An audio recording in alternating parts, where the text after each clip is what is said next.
Hi, I'm Holly, and today I'm talking about Fabulae Faciles by Francis Ritchie. So, when I first considered talking about this book next in my sort of reading journal series, I thought to myself, is this really necessary? Do I really need to talk about Fabulae Faciles? Hasn't everyone read this book already? But it's such a wonderful book that if you haven't heard of it yet, or if you haven't read it yet, you definitely should know about it. So this video is for you. So Fabulae Faciles is a graded Latin reader for intermediate students. It comprises four well-known myths: Perseus, Hercules, Jason and the Argonauts, and Ulysses. And since it is a graded reader and it gradually increases in reading difficulty, the first story, Perseus, is written in the simplest language. But what does that mean? So, grammatically speaking, it means that there's, for example, no uses of the subjunctive, indirect discourse, gerunds or gerundives, things like that. However, knowledge of at least all five declensions and active and passive indicative forms of verbs is assumed. So this is not starting with Capitulum Primum Imperium Romanum Roma in Italia Est. This is better for those who can read at pace and understand, I would say, this is kind of arbitrary, but at least through chapter 16 or 17 of Lingua Latina. And I want to add, although this is probably going to be another video for another time, but I would say that while the memorization of Latin's morphology alone does not necessarily a fluent Latin reader make, I would say neither does reading Lingua Latina by itself without memorizing some of the forms or all of the forms. So if you still aren't 100% on all the declensions and verb forms, my opinion would be, my recommendation would be that you work on that if you want to advance your Latin reading and speaking proficiency, and if you want to endeavor into reading some of these intermediate Latin readers. So back to the book. In addition to grammar that gradually increases in difficulty, I'm not exactly sure how best to describe it, but I feel like the later stories, especially of Jason and Ulysses, more closely resemble idiomatic Latin prose than the earlier chapters. And that's not to say that the Perseus story isn't written in idiomatic Latin. It is. But what I'm trying to get at is that it's just not just a matter of grammar, but also of the length and complexity of the sentences, and kind of some like common Latin turns of phrase that are more difficult to translate into English. Or maybe a better way to say it is that they are more easily understood through Latin per se. Because it's not really just advanced grammar that makes authentic Roman prose difficult to understand, right? It's the Latinness of it, right? And so this is what Ritchie gradually scaffolds up to through the four myths. And although the text gradually increases in difficulty, the entire text from Perseus to Ulysses is clearly modeled after the style of Caesar. Had I read Jeffrey Stedman's excellent introduction to the text before reading it, I would have already known this because he mentions it in the first two sentences, right after stating that it should be on the bedstand of every intermediate Latin student. But it wasn't until last year when I was reading some of De Bello Gallico in my spare time, while simultaneously leading an online reading session on Fabulae Faciles, when I realized, oh my gosh, this is just easy Caesar. And that's where the title of this video came from. It is almost like a prequel to Caesar. It leads right up to it. So I'll give you a few examples. In the story of Hercules, there is often a magna commutatio rerum. People often deponere their spem salutis. There's many sailing phrases that come up, ships leaving port, ships landing on a new land, waiting for an appropriate wind, that kind of thing. There's discussions of incolae and gentes of various regions. And of course, There's words that pertain to war and fighting, like in this passage that I'll share with you about Hercules' battle with the Amazons. Gens Amazdonum dicitor omnino ex mulieribus constituisse. Hae summam scientiam re militaris habebant, et tantam virtutem adhibebant, ut cum viris proelium committere auderent. Hippolyte, Amazdonum regina, Balteum habuit celeberimum, quem Mars ei dederat. Ad meta autem, Eurystei filia, famam de hoc Balteo acceperat, et eum possidere vehementer cupiebat. Eurysteus igitor, Herculi mandavit ut copias cogeret, et bellum Amazdonibus inferret. Ille nuntios in omnes partes dimisit, et cum magna multitudo convenisset, eos delegit qui maximum usum in re militari habebant. His viris Hercules persuasit, postquam causam itineris exposuit, ut secum iter facerent.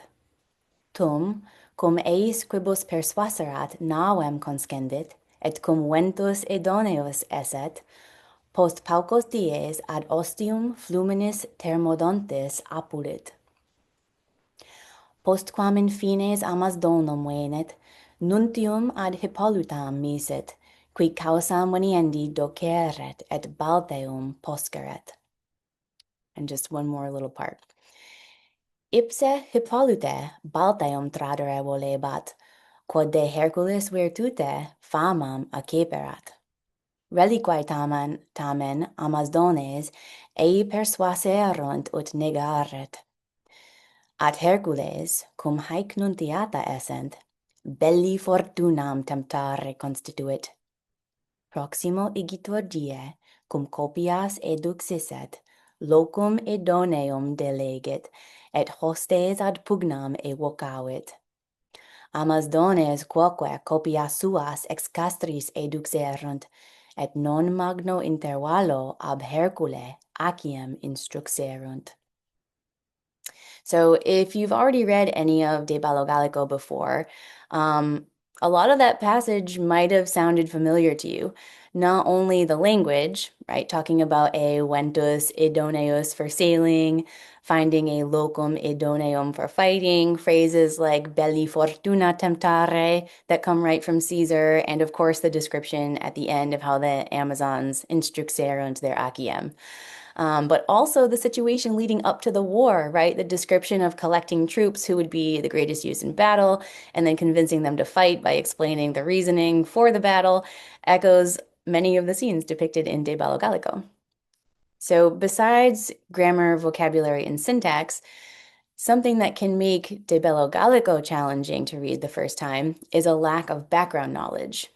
So everything from who the different tribes were that Caesar is talking about, to where all the different geographic features are and what they're known as today, specific details about Roman warfare, and the history and nature of the relationship between the Romans and Gauls. So it's a big cognitive load to be learning lots of new vocab, wrapping your brain about more complex grammar and syntax that you might not 100% be comfortable with yet, and also trying to form a mental representation of what Caesar is describing. This is why Fabulae Faciles is great, because the myths are very fun and engaging. You probably already have some idea about what happens in these stories, and so you don't have to worry about the background knowledge while you're learning the new vocab and grappling with the gradually more complex syntax and grammar. That being said, I in particular highly enjoyed reading the stories of Hercules and Jason and the Argonauts because while Perseus and Ulysses, those stories were pretty well known to me, they were pretty familiar to me. I had never actually read about all of the labors of Hercules before, and it had been a very long time since I had read the story of Jason. And so I really enjoyed reading those myths in greater detail in Latin, in Fabulae Faciles, than I had ever before, even in English. Before I conclude this video, I just want to talk a little bit about the edition that I read and, as usual, where you can access the text. So, Fabulae Faciles was first published in 1884 by Francis Ritchie, and there have been a few other revised editions since then. But the version that I have and that I've read a number of times, and that's probably the most popular and the best one, is the version edited by Jeffrey Stedman. And so, what is amazing about this? For starters, here's what it looks like. For starters, there is a running list of vocab, which consists of 340 words that occur 7 or more times throughout the text. And this running list of vocab appears in 3 places in this book. So, first, it appears in the beginning, before the stories, and it's listed by the page number on which each word first appears. Then it also appears on the page of the story where the word occurs. And then there's also an alphabetized complete list at the end of the text as well. And in his How to Use This commentary at the beginning of this text, Stedman recommends reviewing and mastering the vocabulary before each section or chapter, before reading each section or chapter. He also lists several grammatical constructions and the page on which they are first introduced. And he offers several recommendations for techniques to help you read, such as making educated guesses while you're reading, rereading a page soon after you've completed it, and even skipping passages that are too long or don't interest you in order to sustain your momentum while reading. So that's really, this book is great for use in a classroom. It's also great for autodidacts, I think, for that reason. So the pages of the main text look like this. Just open to a random page. So you've got your text on top, your list of vocab in the middle, and then some helpful notes at the bottom. I found these scaffolds to be really, really helpful for me when I was reading the text for the first time, the first couple times. And so have students that I've directed to this book in recently. Um, so what's extra amazing is that you can access this PDF for free, this PDF of this edition for free on Jeffrey Stedman's website, which I'll put the link in the description. And there's also on his website access to other texts too that you can check out, as well as a PDF or .docx version of the running core vocabulary list and also student translation sheets. And so if you want though like a hard copy, like if you're like me, I always like having a physical book to hold in my hand, then you can purchase a paperback copy from Amazon for about 10 bucks.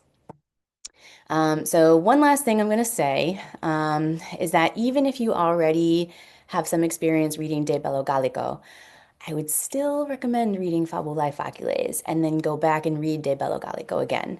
Not just because, as Stedman mentioned in his How to Use This commentary, it's really good practice to reread texts when you're learning a new language at any level, but also because you might find it even easier to read De Bello Gallico at pace. And having read Fabulae Faciles, it might free up your mind a little bit to appreciate and notice other things about the text that you missed the first time when you were busy making sense of the new vocab and grammar. So that's all I have to say about Fabulae Faciles today. Have you ever read it before? What did you think of it? Are there any other easy readers or intermediate readers that you'd recommend? I'd like to hear about all of that in the comments. Thanks for watching. Wale.